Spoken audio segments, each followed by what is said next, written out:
Bonjour, je suis technicien de maintenance piscine dans la société REP de Piscine Spa et aujourd'hui il va être question de savoir comment calibrer une sonde pH. Vous avez sur cet appareil plusieurs boutons.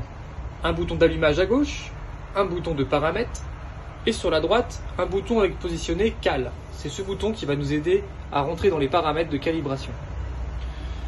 Dans le local technique dans lequel je suis présent, vous avez un collier de prise en charge qui va être placé sur la droite, la plupart du temps à droite du bipass de pompe à chaleur, qui va être placé ici. Sur celui-ci, vous avez un collier de prise en charge qui maintient la sonde pH.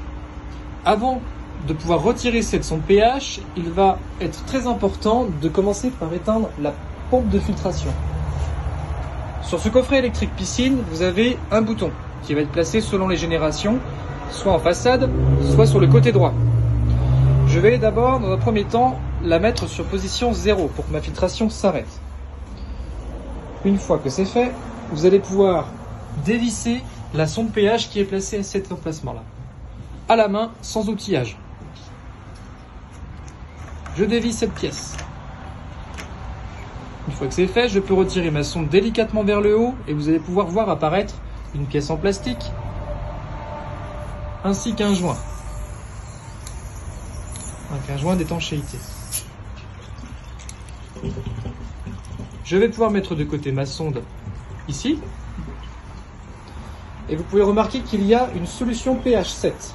Sur cet appareil, il n'y a qu'une seule solution pH qui va devoir être utilisée, donc une solution pH 7.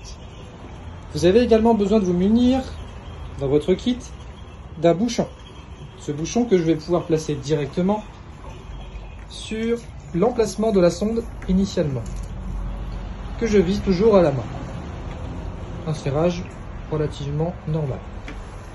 Ensuite, je vais pouvoir tremper ma sonde pH dans la solution pH 7. En l'occurrence, là, je vais devoir la positionner de telle manière pour pouvoir la placer dedans.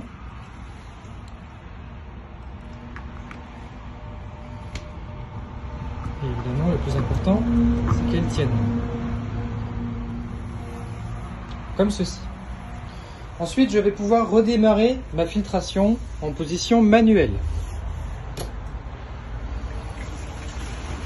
Une fois que c'est fait, je vais devoir attendre que mon appareil de régulation pH ait fini son cycle de démarrage jusqu'à 0. À partir du moment où il m'affichera une valeur, je vais pouvoir, comme indiqué là, rester appuyé sur le bouton Cal. Une fois que c'est fait, vous allez voir apparaître Cal. Vous pouvez relâcher votre doigt et patienter quelques secondes. Une fois que l'afficheur m'affichera 100, puis 7, ma calibration sera effectuée. Donc je vais pouvoir éteindre ma filtration.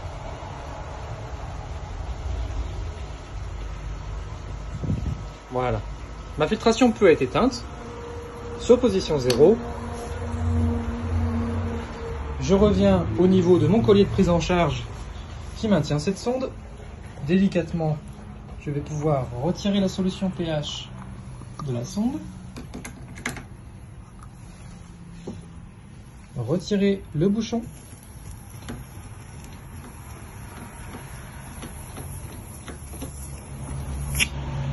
Et remettre la sonde à son emplacement initial en prêtant attention aux différents joints que je n'ai évidemment pas perdus.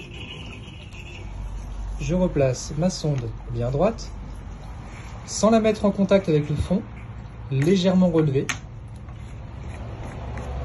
et je revisse à la main. Si nécessaire, vous y mettez un petit coup de chiffon pour retirer les résidus d'eau et surtout vous permettre, une fois la pompe de filtration réamorcée, de vous assurer que tout le matériel soit étanche. Démarrage en position manuelle de manière temporaire